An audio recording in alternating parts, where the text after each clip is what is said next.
Today what I'm going to do is just actually go over a TV1 news article about Shane Jones and the Waitangi Tribunal, so let's listen to this together. Māori lawyers have written an urgent letter to the Prime Minister saying recent comments by Shane Jones regarding the Waitangi Tribunal have crossed a line.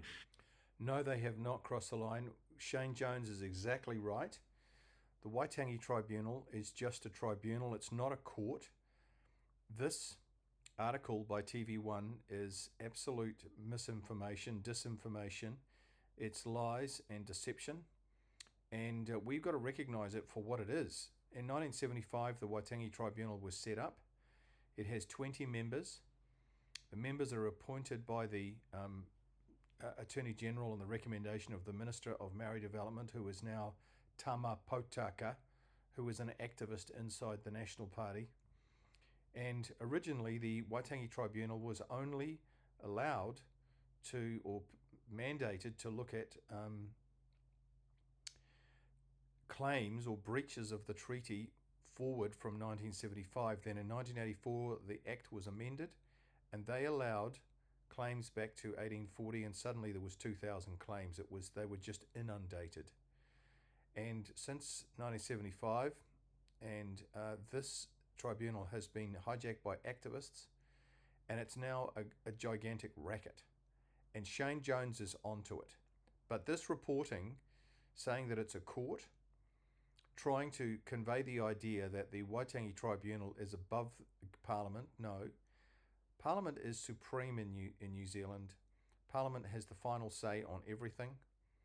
And there is nobody, no court, no Royal Commission, nobody who is superior to Parliament. But this TV item tries to make out that the Waitangi Tribunal is superior and the Maori Law Society.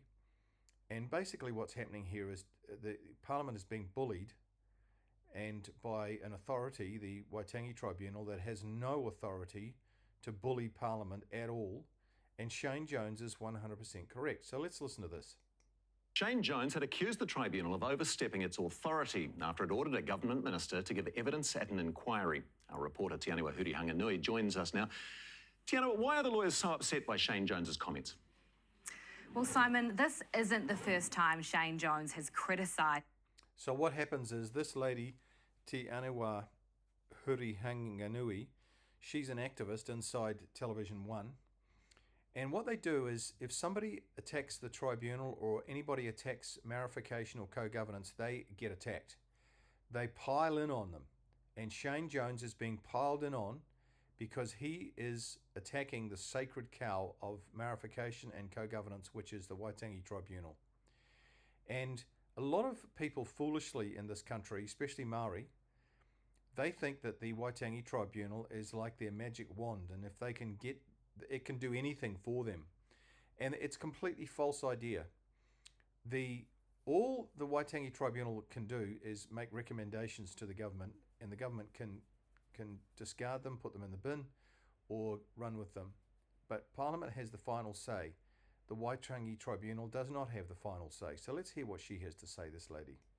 Waitangi Tribunal or questioned its mandate, and the Māori Law Society has clearly had enough. They believe Shane Jones has breached his obligations as a government minister by wading into the judiciary and attacking. The Waitangi Tribunal is not part of the judiciary. It's not a court. So this lady is completely wrong. She's twisting the facts. Tribunal's decisions. The Waitangi Tribunal essentially functions like a court in many ways. Like a court in many ways. She's being very tricky here. She doesn't say it's a court. She says it's like a court, but nobody would pick up the subtleties of the difference. And the Waitangi Tribunal has a judge on the tribunal. By the way, there's 20 tribunal members. It has a judge on this tribunal, and the judge is there in an advisory capacity, not in a judicial capacity. But of course, this lady on TV1 doesn't tell you that, and she's trying to deceive everybody and make out the tribunal as something which it is not. it has its own judge, and government ministers are obligated under the Cabinet Manual to steer clear of calling the courts into question. This is what Māori lawyers have. Shane Jones is calling the tribunal to account because it's not a court and it can't push Parliament around. If they've called his comments unconstitutional, inappropriate, and they've asked the Prime Minister to bring him into line. Okay, so they've asked Chris to bring Chris, ask Chris Luxon what he thinks and to bring Shane Jones into line. This is a complete sham because Chris Luxon will be advised by woke bureaucrats inside Parliament who will give him wrong advice. He's already got wrong advice. He thinks the treaty is a partnership and it's not. And so we're going to stand with Shane Jones and give him 100% support on this. What's the response from the government been? The Prime Minister hasn't read the letter yet, but I did speak to Shane Jones this afternoon. He doesn't regret his comments. In fact, he doubled down and... Fantastic. Shane Jones is a real leader. We need to applaud him.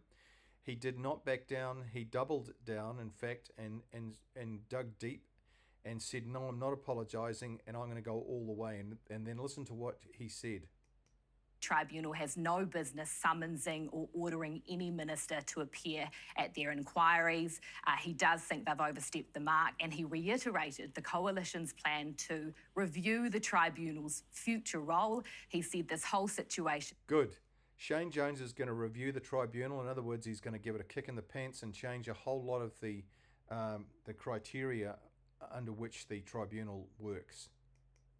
Turbocharged his desire to get that work underway. So all this is done, this tribunal's overstepping the mark has turbocharged Shane Jones to really deal to the Waitangi Tribunal, which is absolutely wonderful news. I wish they would scrap it. Mihi ki a koe. Thank you very much for that, Te Niwa.